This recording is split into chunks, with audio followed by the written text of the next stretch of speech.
What's beauty to you? What's beauty to me? For artists, you know, we fought for so long to have freedom of speech. We have this technological revolution, but how does it impact our traditions? If I moved one person to do something, I'll take it. We have to remind humanity that we're one family.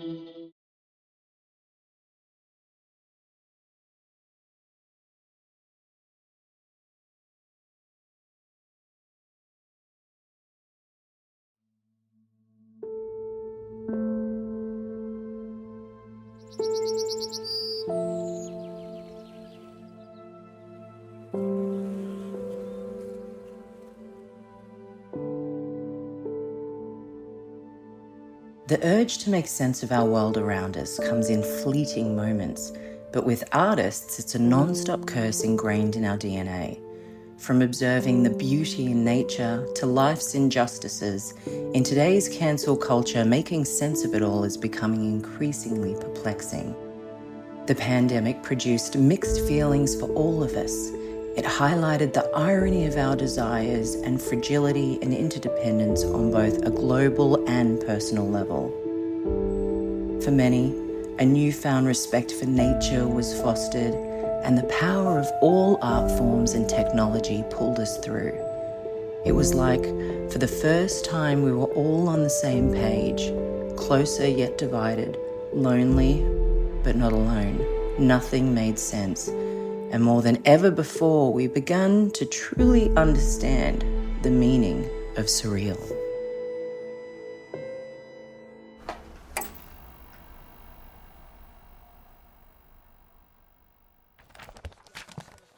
Marc Dennis is a Brooklyn-based artist, professor, Holocaust scholar and father known for his bold, uber-realistic paintings.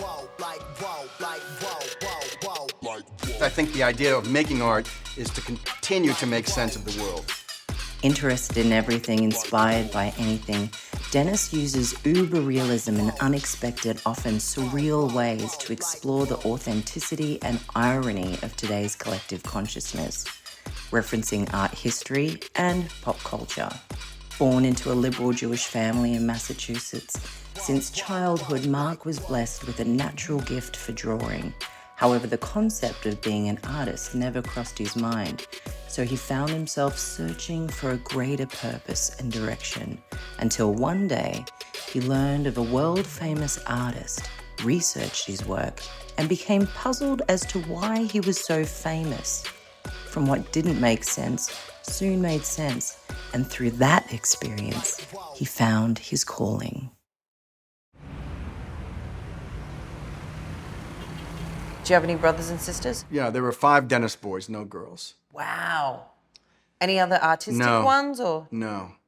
So you're the only one in the family that took up a life as a visual artist? Oh, yeah. Wow, that's cool. That's interesting. Yeah. But you might find that in the background, in your genes, someone... So my grandfather, from Randolph, from what my mother tells me, he did play around with pencil drawings and pen and ink, but I've never seen him. He never... when I knew my poppy, he never talked about making art. Favorite teacher? Oh, first grade, Miss Moss. How did she influence you? I don't know, I kind of fell in love with her. That was really the first time I ever looked at, she was beautiful. And I just remember she always said to me, "You're such a good kid. Okay. And your drawings are beautiful." Good. She always made me feel appreciated. I never looked at myself with the potential as being who I am today, ever. So when did it come? When did it drop? There were 2 moments, and they call them driveway moments, where you're listening to something on the radio and you park your car and you can't get out because the program is too good. Right, yes. So I'm driving home one day. I'm 18 years old. I'm on my first day of art school. I'm studying illustration. But on my way home, I listened to an interview with Norman Rockwell. I remember driving and thinking, this guy could really paint. He's really good. Like, I know Norman Rockwell's art because, like, people had these prints in their homes. And I thought, wow, he's a good artist. And I realized he was an illustrator. I sat in my driveway listening to it because I thought, he's very famous. I could probably learn to paint like that. Like, I would love to have this career. Now, anyway, next week, I'm listening to the radio because it was about Pablo Picasso. They were talking about a particular exhibition of his, and they went on, and I'm thinking, who the You didn't know who Picasso was? No, I knew who Picasso was, but it was not the thing I saw in my friends' homes. Right. So I'm sitting there in my driveway thinking, Picasso, the most famous artist ever? Why? Who is he? How come I don't even know this? He's an artist, and yet I want to be an artist? So what did I do? I went out of my way to find Picassos and to look at them. I'm like, I can do this. Yeah. That's when I began to think, maybe I have a way of seeing the world that others want to know. I think the idea of making art is to continue to make sense of the world. And it winds up in my work, you know? You don't have any of the back of your head pieces. They're all gone. Because that's uniquely you. If that you was see uniquely- a painting of those, you're like... Right, so when you say that's uniquely me, that was me.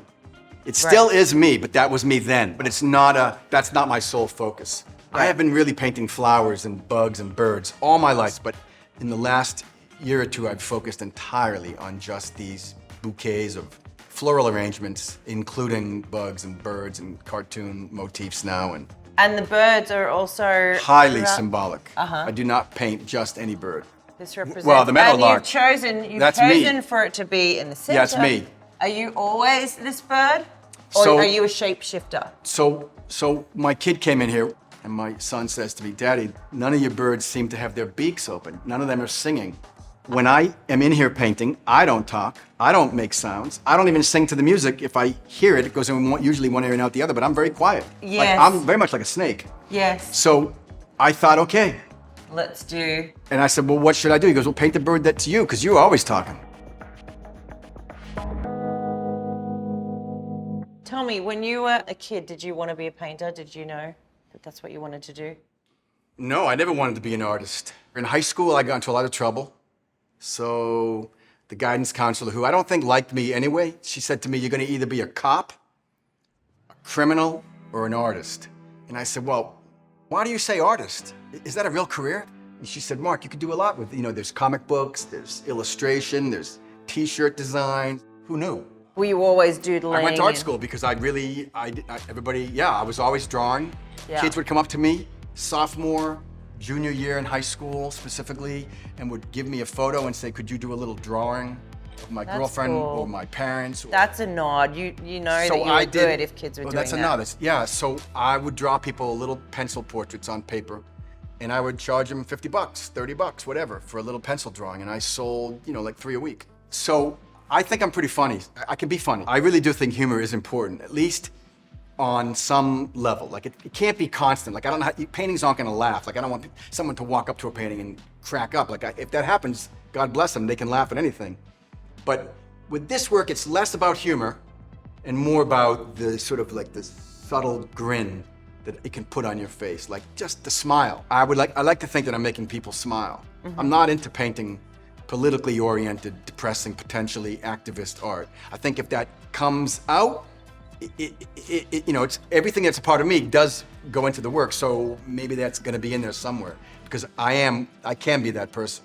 Right. I can be very political. Your Post-it note pieces are... Yes. Well, that was... They kind of float in and out of all different types of streams of consciousness. Yeah, during the pandemic when we were all locked down and everybody was going through some personal struggles and challenges, me included, I began to realize that maybe there's a lot more I could say. So during that time, most of us were communicating through text and emails or phone calls, like we weren't hanging out. So I realized that I was spending so much time on Instagram and my phone, messaging and emailing and reading comments. I have to do something with this, because this is my life. This is not just my life, it was everyone's experience. I wanted to get this out, and how could I do it? I had to do it in message form, but message form that we all understood. Yes. Like, so Post-its. Who doesn't know in the world what a Post-it is? So I began to do Post-it paintings. But within those Post-its, I knew I was gonna put messages of comments on Instagram, pro and con, political, health messages, love messages, hate Kind messages. of documenting the mood of the time? Or? Exactly, best way to put it. Documenting the mood of the time.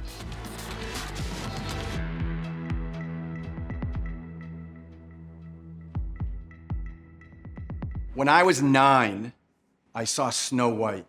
And there's a scene where she's singing and a little birdie comes down, and it landed on her hand. Like, I fell in love. Like, there was something really moving for me. As a little kid, I went into the woods all the time, and I'd be like, whoa, I'm in my element. But Snow White was the first time I ever saw it as a kid bringing me back into that element. A year later, after watching that movie, I saw The Wizard of Oz, and I fell in love with Dorothy.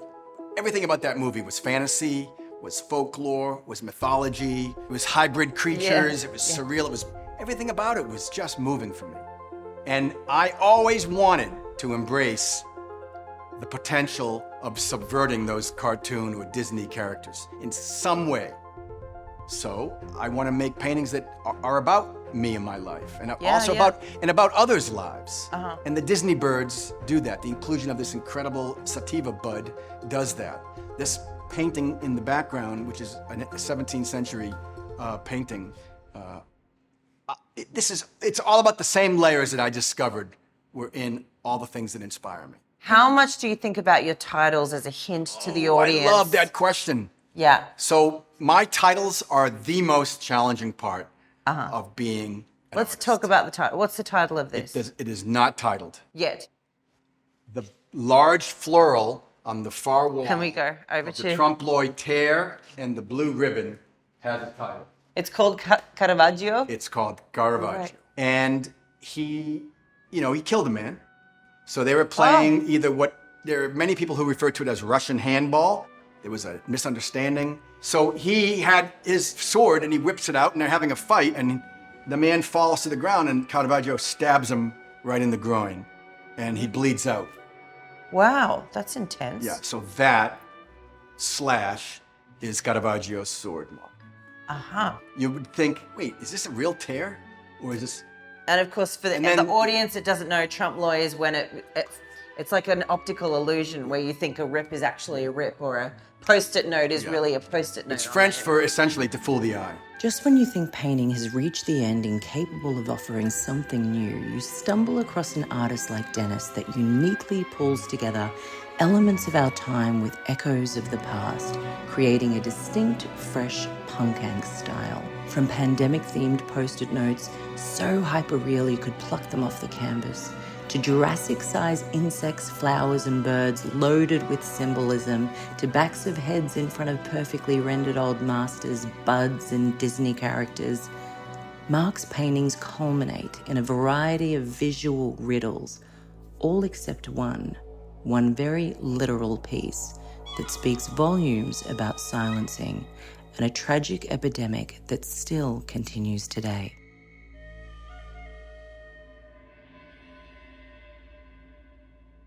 So you don't typically paint political work. However, I wanted to ask you about Ashitika. Is that how do I say it? Yeah.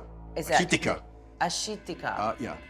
Because that's just such an important topic that no one ever talks about, really. The depth of the plight of the American Indian women and how they're silenced and how there's a lot of abuse. Yeah, Missing and Murdered Indigenous Women is a movement. That's what it stands for. Missing and Murdered Indigenous women. So the painting is about the missing and murdered Indigenous women, and you know that because there's a black handprint. Typically it's red. I use black handprint across the mouth, which is about silencing. That women remain silenced, in their death and in their, and hoping to bring some light to it. So if I moved one person to do something, then I'm okay. Then that's what then that's all I can. It's a really I'll powerful take it. piece. I'll take it.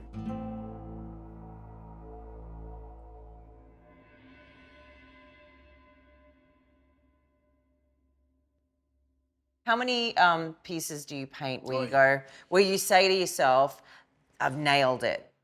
Well, no, okay, I'll put it this way. There are some that are like over the top sensational to me, like, oh my God, like pour yourself a shanty, summer Cheers. ale, like pour Cheers. yourself a, yeah. And there are some paintings that absolutely suck and they never get in front of a collector or what in do an you exhibition. do with those ones? I destroy them, You destroy them. yeah. Soundtrack with these? Oh, I love these questions. Who are you? Soundtrack, each painting. Okay, so let me just tell you, when I make a body of work, it's like making an album. Okay, I love that. So it's really nothing about the music I listened to at the time, but I sit back and listen. Like, this to me is really chaotic. Mm-hmm. It's got a lot of punk angst in it. Yeah. It's got a lot of weird fucking, like Ramones and Sex Pistols vibe going on, but at the same time, it's symphonic to me.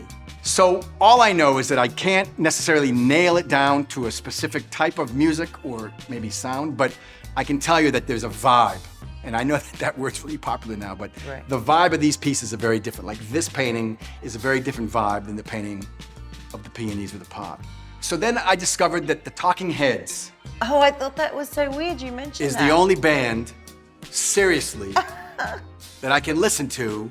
It has like a poppy vibe, it has mellow vibes, it has pitches, low, high, soprano, alto. It's got everything going on. So it works for And this. it works for me no matter what mood or vibe I'm in. Yeah. You know, it's like, dun, dun, dun, dun, dun, dun, dun, dun, you know, Yes. we're on a road to nowhere. Like, no matter what they're singing, it applies.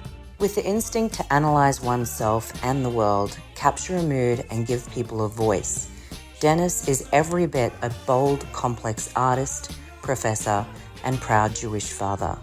He is that bird and he is that snake.